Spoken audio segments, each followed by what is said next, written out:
whether we like it or not, sometimes things happen medically. So there are medical forms and what to do in case of an emergency for medical situations. So be prepared. All the kids do have insurance cards that cover them for most everything. So be aware and keep that in a close spot at all times.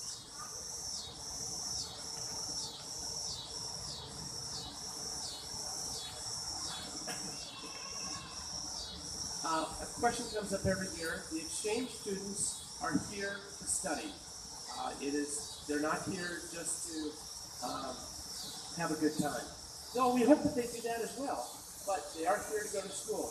And with that, they'll be taking classes. The only classes that we insist that they take is an American Studies class, we would hope, as well as English.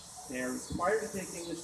We hope that they do an American Studies class, because it's a great way. Other than that, it's up to them what they might like to take. But AFS will only pay for the required mandatory classes. So if they decide to take scuba diving and they have all the expenses from scuba diving, AFS does not cover that. That is up to the student to pay for those. And that's something for you to work with your student on. At the same time, yearbooks. I know yearbooks are important, but every year we get asked if AFS will pay for that. We will not. But there is a textbook expense report that you can send in and get reimbursed for any type of expenses that are mandatory. So this does have a mailing address, and it also, we ask that you do send those in within the first month, because we don't want those sitting out there very long. Yes, it does not cover gym uniforms either. So just be aware of that.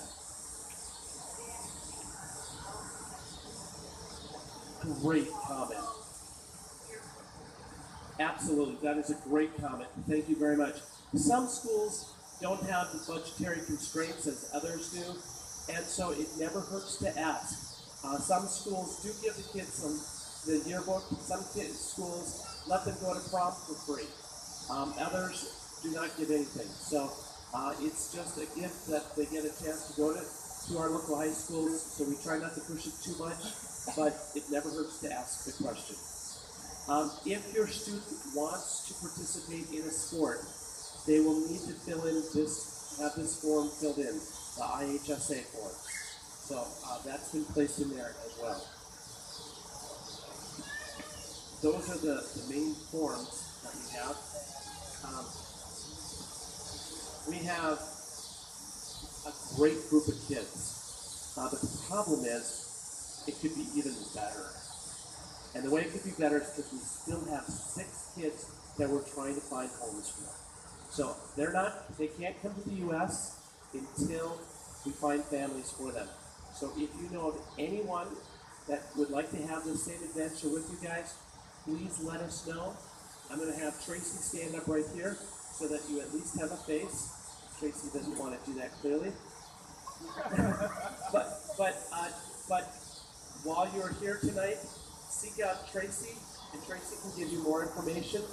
In your packets, there is a bio page that shows you the students that are still available. We have a couple from China, from Germany, from Thailand. So those are the ones that are left. So, and Italy. So if you think you know of someone that might like to host and have this adventure with you, please talk to Tracy this evening, or send us an email, and we'll be glad to follow up on that. That's why you're in the city. Yes. It's a little bit challenging in many of the suburban communities, but in the city it's great about still taking students. So that's our little plug and plea to join the adventure. AFS has about 2,300 exchange students that are coming to the U.S., and the Chicagoland area has about 70 this year, give or take, and which is a huge number, and we're very excited about it. There are going to be several activities that the students will be a part of.